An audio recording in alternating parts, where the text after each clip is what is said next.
जैसा मैंने आप लोगों से कहा कि मैं अभी आप लोगों को अकबर के बारे में विस्तार से उसका परिचय दूंगी। क्यों? क्योंकि हम भारत के इतिहास के बारे में पढ़ने जा रहे हैं। वो इतिहास जो हमारे इतिहास में, जो हमारे जीवन में और जो हमारे भारत की संस्कृति में बहुत महत्व रखता है, जो भारत की बहुत तरह की कहानी को बयां करता है, भारत की हर प्रकार की दशा दिशा जिससे निर्मित हुई, तो उस इतिहास को जानना बहुत ज़रूरी है। Cut the ball daughter. अब आप लोग ध्यान दीजिएगा, मैंने यहाँ पे टॉपिक वाइज लिखा हुआ है। क्या क्या लिखा हुआ है? तो जैसे अकबर के बारे में, अकबर का जीवन परिचय। अकबर के जीवन परिचय में सबसे पहले उसका नाम मैंने लिखा है, जो उसका नाम था जलालुद्दीन मोहम्मद अकबर। इसका जन्म कहाँ हुआ था? तो कहा जाता है कि अमरकोट में हिंदू परिवार में जाकर अकबर का जन्म हुआ था। यानी जब उस अकबर होने वाला था उस समय हुमायूं को भागना पड़ा था और रास्ते में अमरकोट में जाकर हिंदू के परिवार में उसने शरण लिया और अकबर का जन्म हुआ वहीं, और कुछ दिन वहाँ उसका लालन पालन भी हुआ। अब कब हुआ था इसका जन्म? तो 15 अक्टूबर 1542। इस समय क्या हुआ था? शेर शाह सूरी भगा दिया था यहाँ से, भारत से। किसको भगा दिया था? हुमायूं को। हुमायूं कौन थे? तो अकबर के पिताजी। अब आ जाइए, अकबर के पिता के बारे में आप जानते ही हैं, हुमायूं। अकबर की माता का नाम था हामिदा बानो बेगम। और अकबर जी का राज्याभिषेक कब हुआ था? अकबर द ग्रेट, उनको ग्रेट कहा जाता था। तो 15 फरवरी। एक बात और इंटरेस्टिंग मैंने बताई कि 15 फरवरी याद रखिएगा, इसमें मुगल काल का 2 महत्वपूर्ण काम हुआ है। एक तो बाबर का जन्म भी हुआ था 15 फरवरी में, और दूसरा अकबर का ताजपोशी हुआ 15 फरवरी में, है ना? तो ये याद रखिएगा 15 फरवरी। उसके बाद उसका प्रधानमंत्री कौन था जिसके संरक्षण में अकबर रहा? कब से कब तक? 56 से 60 तक। तो वो था बैरम खां, जिसको खान बाबा वो बोलता था, और ये उसका वजीर था। कहने के लिए अकबर शासन करता था लेकिन सारा काम बैरम खां ही देखता था, क्योंकि बैरम खां बहुत करीब था किसके? हुमायूं के। हुमायूं अपना उत्तराधिकार देके गया था ऐसे बैरम खां को ही।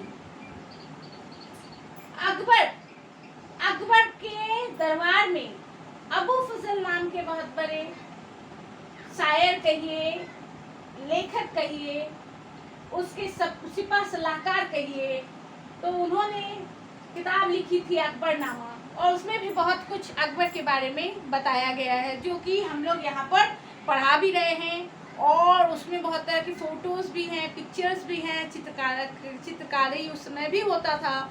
तो उससे हम लोग आइडिया लगा सकते हैं कि उस समय भी लोगों का जीवन बहुत शौको शानो शौकत से बड़ा होता था। अकबर के समय में तो अकबर ने बहुत कुछ पाया था। अकबर भी मेहनती था। अकबर ने तो मुगलिया सल्तनत को कहाँ से कहाँ तक पहुँचा दिया। बस भारत के दक्षिण का नीचे का प्रांत मेवाड़ और इसके संरक्षण से बचा हुआ था, बाद बाकी इसने पूरे भारत पे ही अधिकार कर लिया था।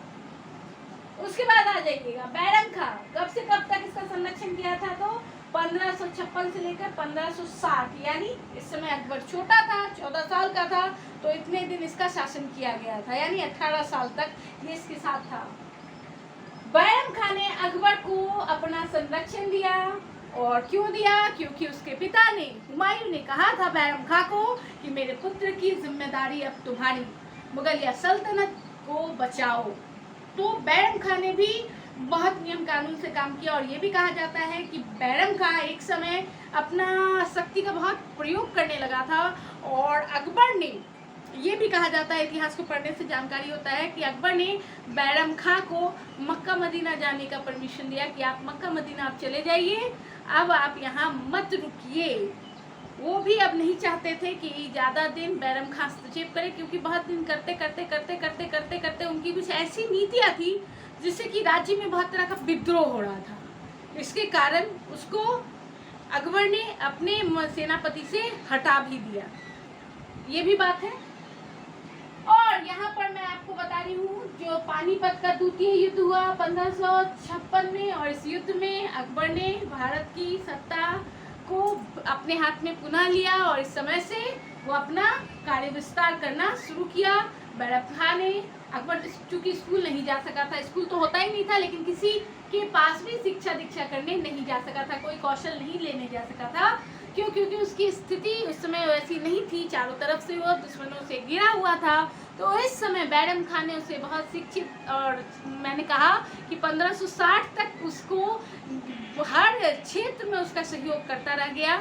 लेकिन कि अकबर के हाथ से भी एक गलती हुई, या कहिए कि वो कहते हैं ना, बदलाव हर परिस्थिति का और जीवन का अंग होता है। तो वो बदलाव हुआ कि उसने अपने एकदम खास सेनापति को अपने यहाँ से हटा दिया। इसके बाद कहा जाता है बैरम खान रास्ते में जा रहे थे, इतनी उसने भी लड़ाइयाँ की हुई थी, इतने उसके दुश्मन थे कि रास्ते में ही मक्का मदीना जाते समय रास्ते में उसका कत्ल कर दिया गया। और अब इसके बाद मैं अगला कुछ पॉइंट्स और आपको बताऊंगी, और फिर अकबर की प्रशासनिक उपलब्धियों के बारे में बताऊंगी कि 18 साल के बाद अकबर 2 साल अपनी जो माँ पोसपुत उसको पोसी थी उसके साथ उनके संरक्षण में रहा। इस समय को भी इतिहास में बहुत अपवाद दिया गया। उसके बाद अकबर पूर्ण अपना प्रभुत्व स्थापित किया, और इसके बाद की बातें मैं अगली कक्षा में वीडियोस में आपको बता रही हूँ। यानी इतिहास को आप ध्यान से देखिए, क्योंकि अकबर बहुत प्रतापी शासक था, और अकबर पढ़ा लिखा नहीं था, लेकिन कहते हैं ना, मनुष्य में तार्किक ज्ञान भी होता है। तो अकबर का मानसिक बौद्धिक स्तर बहुत ज़्यादा था, तो वो हर किसी की बातें सुनता था। और एक बात अकबर के बारे में कहा जाता है कि अकबर का सॉफ्ट एटीट्यूड था, सॉफ्ट मनोवृत्ति थी, किसके प्रति? हिंदुओं के प्रति। और अकबर के बारे में ये भी कहा जाता है कि अकबर वो शासक था जिसने भारत के हिंदुओं को जजिया कर, जो कि सल्तनत काल से लिया जा रहा था, हिंदुओं से वसूला जा रहा था धार्मिक कर, उसको भी माफ़ करवाया था। अकबर ने भारत में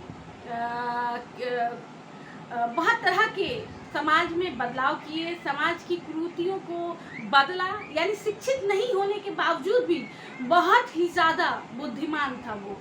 अब अगली कक्षा में मैं आपको बताऊंगी कि उसने क्या किया और विस्तार किया। उसने अपने रिश्ते सुधारे, किसके साथ? हिंदुओं के साथ। नहीं तो हम लोगों के बीच में हिंदू मुसलमान का बहुत बड़ा खाई था, उसको उसने बहुत हद तक काटने की कोशिश की। और उसके समय में उसके दरबार में अधिकांशतः उसके सिपाही सलाहकार हिंदू ही थे, और उसने अपने राज्य के विस्तार में हिंदुओं का बहुत सहयोग किया। अगली कक्षा में मैं वो भी आपको बता रही हूँ।